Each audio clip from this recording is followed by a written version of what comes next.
মালিকদের পক্ষে যা কিছু তাতে আপনি বিএনপি এক, আর শ্রমিকদের বিপক্ষে যা কিছু তাতে আপনি এবং বিএনপি এক।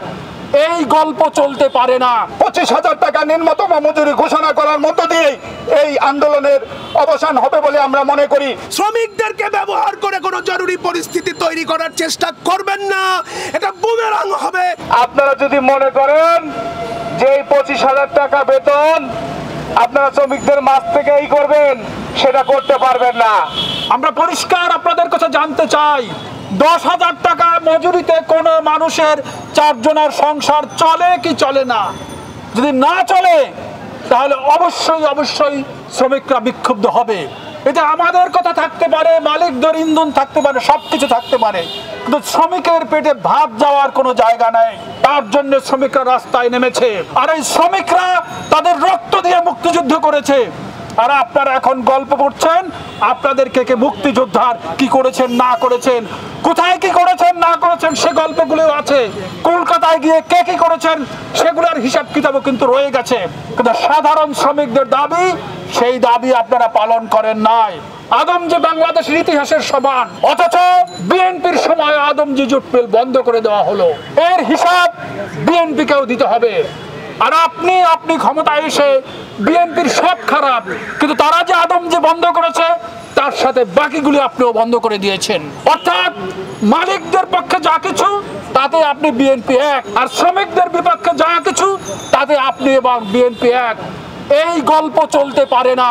আমাদের পরিষ্কার কথা, শ্রমজীবী মানুষকে দাঁড়াতে হবে একত্রে, তা না হলে হবে না। গুলি করে, লাঠিচার্জ করে, টিয়ার সেল মেরে এই গার্মেন্টস শ্রমিকদের আন্দোলনকে দমন করার যে অপচেষ্টা চালাচ্ছে সেইটা কোনোভাবেই সফল হবে না।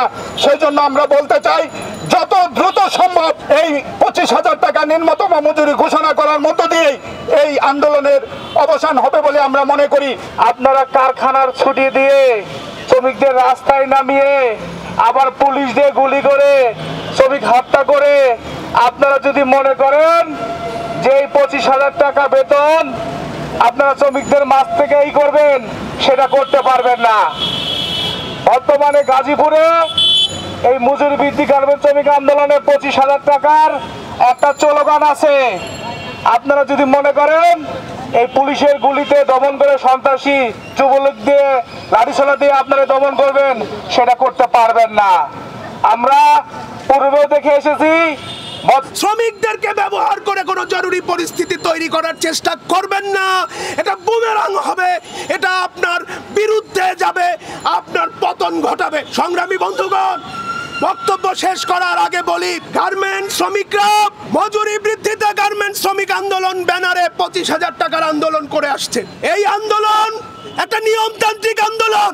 শ্রমিক ভাই বোনদের মনে রাখতে হবে যে এই চক্রান্ত চলছে, মালিকরা শ্রমিকদেরকে রাস্তায় নামাবে, দমন করবে, এরপরে ইচ্ছা মতো মজুরি ঘোষণা করবে।